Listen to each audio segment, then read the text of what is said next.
Chapter 12. The Final Battle of Light and Shadow. The next morning, as dawn broke over the cursed land, Astrid and her companions prepared for the final confrontation with the shadowy sorcerer. The villagers, now awake and hopeful, offered their strength and support, willing to fight for their freedom. Astrid and Erik led their forces to a dark mountain, where they knew the sorcerer held his power. The air grew colder as they climbed, and shadows seemed to move around them, whispering words of doubt and fear. But Astrid held fast to her courage, her heart filled with the love of her people and the wisdom she had gained from her journeys. At last, they reached the peak, where the sorcerer awaited them, his form towering and dark, eyes glowing like embers. "So, you have come to face your doom," he sneered. Astrid stepped forward, her voice clear and strong. "Your shadows cannot hide the light that lives in our hearts. You may try to rule through fear, but fear will never defeat courage." The sorcerer laughed, raising his hands as dark clouds swirled around them, forming into shapes of monstrous creatures. But King Erik raised his sword, and its light cut through the darkness, dispelling the shadows one by one. Astrid took her flute, the same one that had calmed the sea serpent, and began to play a gentle, steady tune. The sound filled the air, carrying warmth and light, and the shadows began to fade, dissolving under the power of her music. The sorcerer grew weaker, his power fading as Astrid and Erik stood together, united by courage and hope. With one final strike, Erik brought his sword down, and the sorcerer's form shattered, his dark magic vanishing into the wind. As the darkness lifted, the land around them began to heal.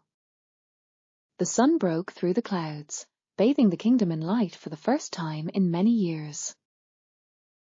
Flowers bloomed, and the trees swayed gently in the breeze, free at last from the curse.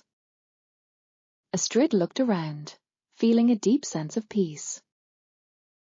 She had not only saved her own people but had restored the light to a neighboring kingdom, proving herself a true leader, wise and strong. With King Erik by her side, Astrid knew that their alliance would bring prosperity and peace to their lands.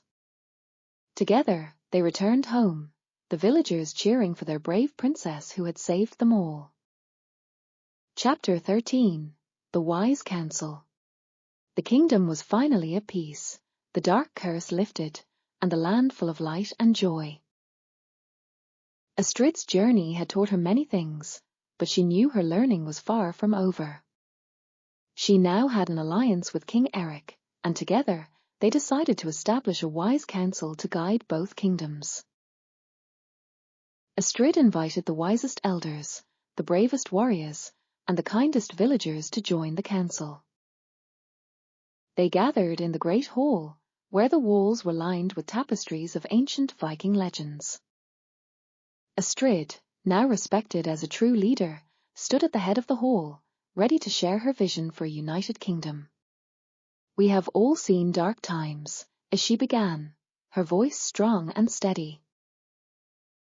"But we have also seen that, together, we are strong. I believe that with wisdom, courage, and kindness, we can build a future where our people live in harmony and safety." The council members listened, their faces filled with respect and admiration. One by one, they shared their hopes, dreams, and ideas.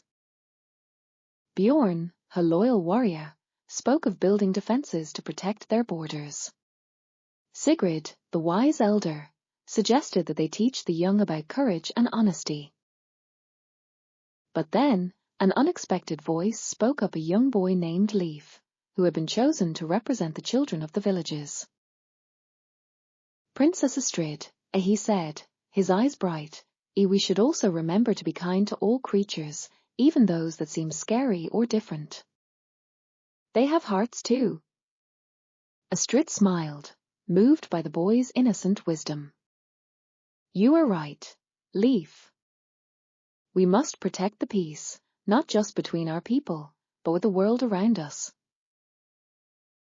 With a newfound purpose, the council agreed to work together, each member vowing to do their part.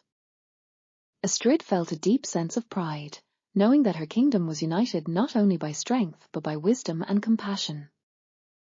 But as the council disbanded, a messenger arrived, breathless and pale, with news from a distant land. "A strange sickness has begun to spread in the eastern villages," he said. "It moves swiftly, and no one knows its cause." Astrid's heart sank. Peace had returned, but a new challenge had just begun.